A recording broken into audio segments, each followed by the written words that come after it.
Why would I choose you when I can have him and still keep you around? She laughed, so I blocked her, vanished, and moved on. Now even her mom begs me to take her back.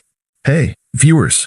Before we move on to the video, please make sure to subscribe to the channel and hit the like button if you want to see more stories like this. Thanks. I used to think love was about sticking through the hard parts, pushing past discomfort, trusting even when things didn't feel right. I used to tell myself that loyalty mattered more than pride, that if you really loved someone, you didn't walk away just because things got messy. Turns out, that kind of love only works when both people are playing the same game. I met Rachel 3 years ago at a local networking event. I wasn't even planning to go. I'm not exactly the social type. I work in IT. I'm quiet, laid back, and tend to stay in my own lane. But a friend dragged me along, and that's where I met her. She was magnetic. Loud in a way I wasn't used to. Effortlessly charming. Always in the center of the room, laughing like the world owed her joy. I was stunned she even noticed me. We started talking, and somehow it just clicked. She said I was refreshing. Said I listened better than most guys she knew. That I didn't try too hard, and that was attractive. We started dating a few weeks later, and before I knew it, I was all in. I helped her get her first marketing job. I proofread her resume, coached her through interviews. I paid most of the rent when she said she wanted to quit her retail job and really pursue something meaningful. For a year, I picked up the slack, bills, groceries, Uber rides, late-night food runs. I never minded. I believed in her. She had dreams. She wanted to start a social media consultancy. I even helped her build a basic website, bought her domain, set up the SEO, all of it. I genuinely thought we were building a life together. But over time, I started noticing a pattern. She was always tired when we were alone, always distracted. Phone face down on the table, constant giggles at texts she wouldn't explain. She'd go out with coworkers after work and wouldn't text me until 2 a.m. saying she was too drunk to drive home, so she was staying with a friend. It started happening almost weekly. Whenever I brought it up, she'd roll her eyes. I'm not doing anything wrong, Mike. You just don't trust me. You're smothering me. I need space to have my own life. I backed off. I figured maybe I was being insecure. Maybe I was too quiet for someone like her. Too stable.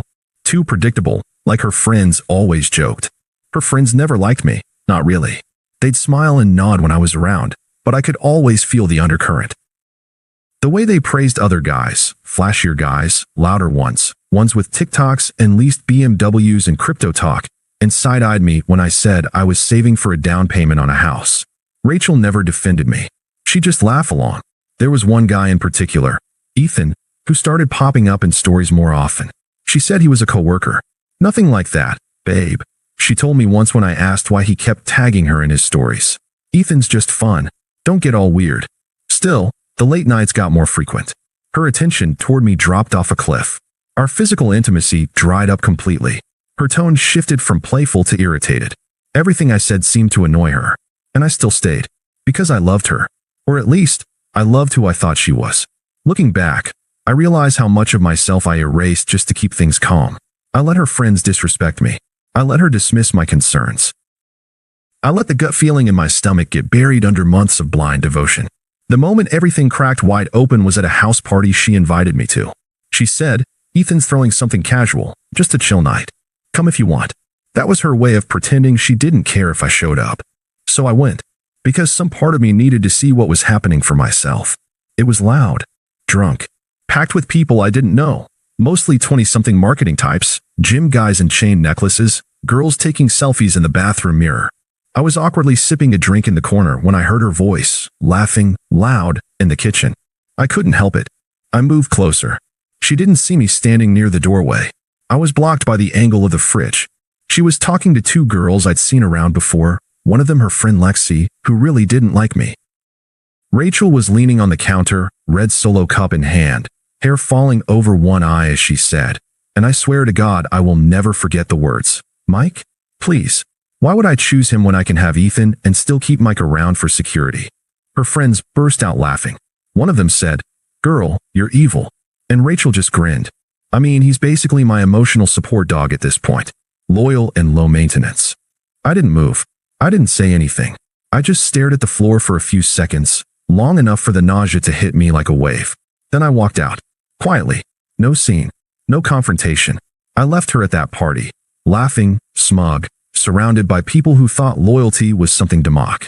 She came home drunk at 3 a.m., banging on the door. I let her in. She didn't even notice anything was off. Just mumbled something about crazy night, grabbed a bottle of water, and fell asleep with her makeup still on. The next morning, I asked her if she remembered anything she said. She blinked at me, confused. What are you even talking about?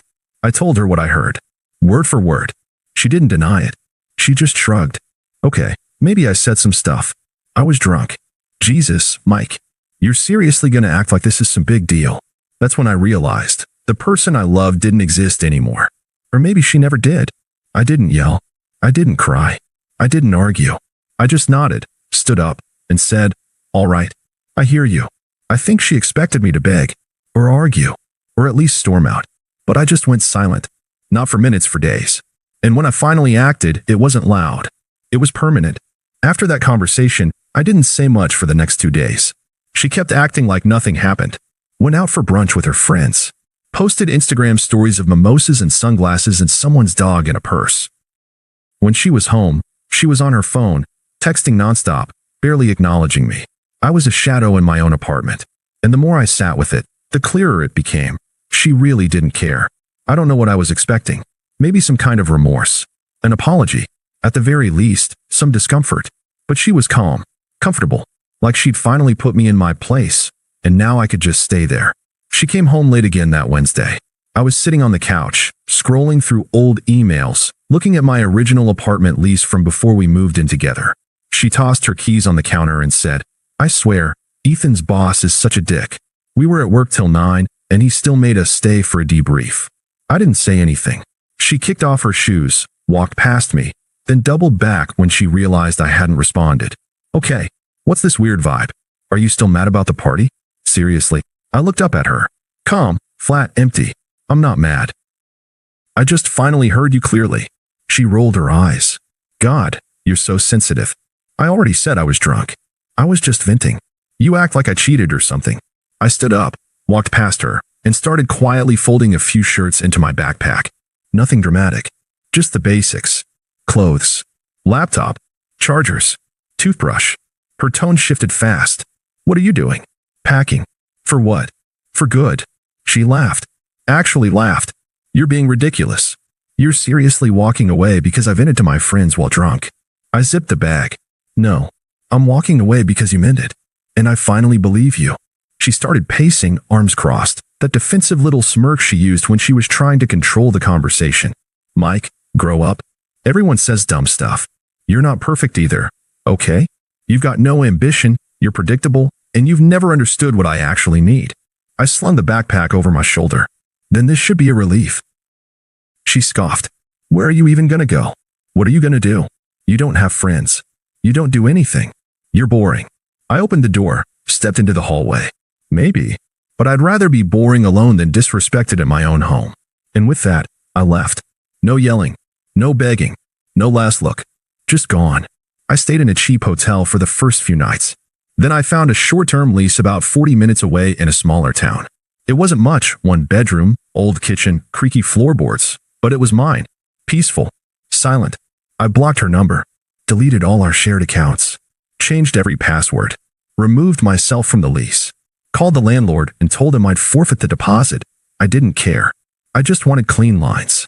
She didn't contact me right away. I think she thought I'd come crawling back. A week passed. Then 2. Then the text started. New number. "Mike, this is childish. We need to talk." Blocked. Then a different number. I didn't cheat. "You're making up stuff in your head. At least be an adult and talk to me." Blocked again. The messages kept coming, random bursts of sweetness, then guilt-tripping, then sarcasm. I never responded. Not once. Silence was the only thing I had left, and it felt more powerful than anything I could have said. I started going to the gym. Not for revenge. Not to show her. Just because I needed something to do with all that energy that used to go into loving someone who didn't care. I reconnected with my brother. Took on extra freelance projects. I stopped trying to fix things that weren't mine to fix. I stopped explaining myself to people who would only twist my words. I started sleeping through the night again. And slowly, almost without realizing it, I stopped thinking about her. 3 months later, a friend I hadn't heard from in a while sent me a screenshot. It was from Rachel's Instagram story. A blurry photo of a drink, some sad caption like, "Never trust people who pretend to care." Another one showed her sitting on a couch alone, wine glass in hand. The vibe was off, empty, performed. The friend added, "She and Ethan aren't a thing anymore. He's seeing someone else. Just thought you should know." I didn't respond. I just archived the message. I wasn't surprised. Ethan was always that guy, fun, flirty, slippery. The kind who plays the game well enough to make you think he'll stay. But he never does. Rachel thought she could juggle me and him forever. She thought I'd be her emotional backup generator, always there when things failed. But I cut the cord. Quietly. Fully. And that silence? It started echoing in her life. I could feel it. After I left, I went completely off the radar. No social media. No texts. I blocked her on everything: phone, Instagram, Facebook, even Spotify. I didn't want her seeing what I was listening to. That's how far I took it. Total blackout. And you know what? The silence was hard at first. There were mornings when I'd wake up and instinctively reach for my phone to check if she had texted me something funny. I'd go to make coffee and catch myself grabbing a mug for her too. Little habits that took time to unlearn. Grief doesn't just come from death, sometimes it comes from realizing someone you loved never actually loved you. But the longer I stayed quiet, the more clarity I had. And the more I looked back, the more I saw all the moments I had overlooked. Like the time she told me her friend, Ethan, was giving her a ride home after a work happy hour, but she didn't get home until 2:30 a.m. and smelled like his cologne. Or when she asked me to transfer her half of the rent because she forgot to budget for it, while posting photos of new clothes she just bought. Or how I always ended up holding the camera for her perfect little Instagram life, while being cropped out of every frame. I poured myself into healing. No rebounds. No glow up to post online. Just slow, steady work. Gym 3 times a week. More hours at work. Long walks. Podcasts about accountability. Journaling. Real journaling. The kind where you have to admit hard things like, "I let someone walk over me because I was scared to be alone." Eventually, I stopped looking at the door. Stopped wondering if she'd change. I wasn't angry anymore. I was just done. That's when karma caught up with her. It started small. A few texts from mutual friends checking in. Not Rachel's crew. They'd gone quiet after I left, probably embarrassed or unsure what to say. But people who knew both of us, people who'd seen us at birthdays and barbecues. Casual acquaintances. "Hey, man. Weird question. Is everything okay with Rachel? She's been posting some kinda messy stuff lately." Then came the messages I didn't expect. "So, I don't know if you heard, but Ethan dumped her." Apparently, he was seeing 2 other girls the whole time. Her job situation's not great either. She got written up for something at work. They might be phasing her out. I didn't ask for details. I didn't need them. The picture painted itself. One day, I checked my email and saw an unfamiliar address. No name. Just a subject line. "Please read this." I clicked it. It was from her. The email was long, rambling, disjointed. Half apology, half guilt trip. She wrote about how she got caught up in stupid stuff, and how I always made her feel safe, and how she didn't realize what she had until it was gone. She wrote, "I miss how calm you were, how you never yelled, never played games. I don't know why I pushed that away. I'm not proud of what I did." And then, the kicker, Ethan was never serious about me. I thought I was choosing excitement, but he treated me like an option. I was wrong. I see that now. Can we please talk? I didn't reply. The next day, another number started texting me. "Mike, I just want to talk. Just for closure. You don't even have to say anything. I just need to hear your voice." Blocked. 2 weeks later, another message. This time angrier. "So that's it? You just erase people from your life like they never existed? I made a mistake, and now you act like I'm dead to you." Still no response. Then came the voicemails. The first one was quiet. She sounded tired. Maybe crying. "I know I hurt you. I don't expect you to forgive me, but please don't hate me. I hate myself enough for both of us." The next one, 2 days later, was bitter. "You're being so cold. I thought you were supposed to be the good guy. Guess not." I didn't listen to the rest. Just deleted it. The final one was full-on rage. "You're a coward. You're pathetic. You think ignoring me makes you better than me? You were boring and I settled for you, and now you're acting like you're above me? F***KU, Mike." That one told me everything I needed to know. There was never remorse. Just regret that I wasn't still available to absorb her chaos. Then something happened I really didn't expect. Her mother called me. When Rachel's number showed up on my phone again, I blocked it like the rest. But then, I got a call from a number I did recognize, her mom's. I stared at the screen for a second. I hadn't spoken to her since the time Rachel asked me to help her set up a surprise birthday dinner. Back when her mom used to call me the only real man she ever brought around. I let it go to voicemail. Hi, Mike. I know this is probably awkward, but Rachel's not doing well. I'm not trying to guilt you. She's hurting. And I think she regrets how things went. She talks about you all the time. Could you maybe talk to her? Even just once? I didn't call back. A few days later, her friend Lexi texted me. Lexi, the same girl who laughed when Rachel called me an emotional support dog. The same girl who once said I had accountant energy. Hey Mike, I know we didn't really talk much back then, but Rach is in a rough place. I think she finally gets it. You were good to her. We all see it now. Just thought you should know. I wanted to reply. Now you see it? But I didn't. I blocked her instead. That opened the floodgates. One of Rachel's old coworkers DM'd me on Instagram. You don't know me, but I worked with Rachel. She talks about you like you're the one who got away. Not trying to overstep, but she's been different lately. Quieter. More grounded. Maybe she's finally grown up. And then Rachel tried again. Another new number. Another long message. You don't even have to forgive me. I just want to sit down and tell you what really happened. What I was going through. Please, Mike. I need you to hear it from me. She started showing up on my suggested accounts again. I blocked her, but she kept making new profiles. Always some slight variation of her name. Rachel__X. Rachel.new. Rachel__. Each one posting vague quotes like, sometimes we don't realize what matters until we've destroyed it. The right person, wrong timing. The worst heartbreak of all. She was performing grief like it was art. Then one day, she showed up. At my apartment. I heard the buzzer go off and checked the camera feed. It was her standing there in a hoodie, no makeup, hair tied back. She looked small. Tired. I didn't answer. She buzzed again. And again. I watched the screen and didn't move. Eventually, she gave up. I heard the building door close. Later that night, I saw a piece of paper slid under my door. It was a letter. Handwritten. Messy. The ink smudged in some spots. You always saw the good in me, even when I didn't. I took that for granted. I was selfish, scared, and stupid. I thought Ethan would make me feel alive. He made me feel disposable. I know I don't deserve a second chance, but I'd give anything to be in the same room with you again, even just as a friend. I folded it neatly, put it in a drawer, and never touched it again. Her final message came 3 days later. A voicemail. Her voice was raw. No filters. No act. I can't believe you're doing this. I was there for you when you were broke and weird and quiet. I made you cool. I introduced you to people. And now you act like you never knew me? You think you're better than me now? You were never better, Mike. You were just safe. Click. That was the last time I heard her voice. 1 year later, I ran into her. It was at a friend's engagement party. One of those weird mutuals who somehow stayed in both our lives. I wasn't going to go, but my girlfriend convinced me. Yeah, girlfriend. Real, stable, honest. A nurse.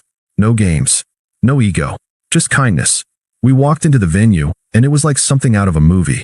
Rachel was by the drinks table, sipping something red and sugary, looking around like she was searching for someone to notice her. She did a double take when she saw me. Her mouth fell open for just a second, and then she plastered on that fake little smile I used to fall for. Mike, wow, you look different. I nodded politely.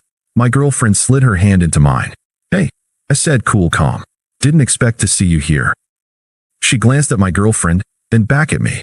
So, how have you been? Good. Really good. There was a pause. She was scanning me like she didn't understand what she was looking at. You look happy, she said quietly. I am. She forced a laugh, trying to lighten the air.